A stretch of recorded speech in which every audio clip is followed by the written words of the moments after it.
அது மாத்திரமில்லை, எங்கிருந்தோ வந்த ஆங்கில பாதிரிகள், இதுவும் ஒரு காவியுடைய கொள்கை தான். ஆங்கில பாதிரிகள் பஞ்சம் பிடித்த ஜனங்களுக்கு பலவித உதவிகள் செய்து நூற்றுக்கணக்கான மனிதர்களையும் முக்கியமாக திக்கற்ற குழந்தைகளையும் கிறிஸ்துவ மதத்தில் சேர்த்துக் கொள்கிறார்கள். ரொட்டி துண்டுக்கு மாறுறாங்கன்னு அதேதான், அதே அவங்க RSS சொல்வதையே ரொட்டி துண்டுக்கு மாறிட்டாங்க. அப்படி சொன்னவர் இவர் தான். அது அப்ப கிறிஸ்தவ மதத்துல இந்து முன்னணிக்கெல்லாம் முன்னாடி அவர். அப்ப கிறிஸ்தவ மதத்துல சேர்த்துக் கொள்கிறார்கள். இந்து ஜனங்களின் தொகை வருஷந்தோறும் அதிபயங்கரமாக குறைந்து கொண்டே வருகிறது.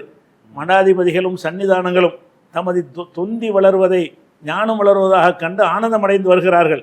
இந்து ஜனங்கள் நமது இரத்தம், நமது சதை, நமது எலும்பு, நமது கோமாமிசம் உண்ணாதபடி, பசுவுடைய இறைச்சி உண்ணாதபடி அவர்களை சுத்தப்படுத்தி அவர்களை நம் சமூகத்தில் சேர்த்து கர்வாபசை சொல்றாரு. நம்ம சமூகத்தில் தாய்மதம் திரும்புறது.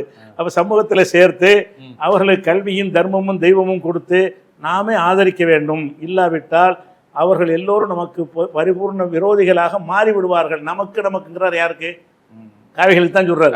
நமக்கு. அப்ப இவர் என்ன செய்யறாருன்னு கேட்டா, கிறிஸ்தவர்கள் பிற்படுத்தப்பட்ட ஒடுக்கப்பட்டவர்களை மதம் மாறிடக்கூடாது இழுத்துரு. அப்ப கிறிஸ்தவர்களை மதம் மாறினது அந்த உணவு ரொட்டிக்கு பண்ணாங்க, அப்படி பண்ணாங்கிறது ஒரு பக்கம் இருந்தாலும், இங்க உள்ள ஒடுக்குமுறையினால தானே மாறினாங்க. முக்கிய விஷயம் அந்த ஒடுக்குமுறையினால மாறுறாங்க. அப்படியே இருந்தா கூட இவர் என்ன செய்யறாருன்னு கேட்டா, இந்த காவிகள் சொல்ற மாதிரி அவங்க தாய் மதத்துக்கு திருப்புங்க, தாய் மதம் கொண்டு வாங்கங்கிறார்.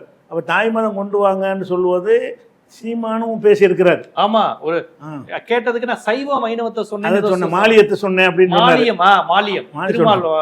சொன்னார். அப்படி சொன்னாரு. ஆனா இது இங்க இருந்து எடுத்திருக்கிறார் பாரதியார்ட்ட இருந்து. எதனால பாரதியை கொண்டாடுறாரு சீமான்னு கேட்டா, பாரதியார் மாதிரியே அவர் சமஸ்கிருதத்துக்கு அடிமையா இருக்கிறார். பாரதியார் மாதிரியே இன்னும் சொல்ல போனா, இந்த சீமான் யாரு? கிறிஸ்துவர் தானே. சீமானுடைய உங்க அண்ணன் யாரு? உங்க குடும்பம் யாரு? உங்க பிள்ளைகள் யாரு? எல்லாம் யாக்கோபு தானே. அந்த வழியில வந்த ஆளுக்கு தானே. உங்களையும் தானே சேர்த்து சொல்றான்.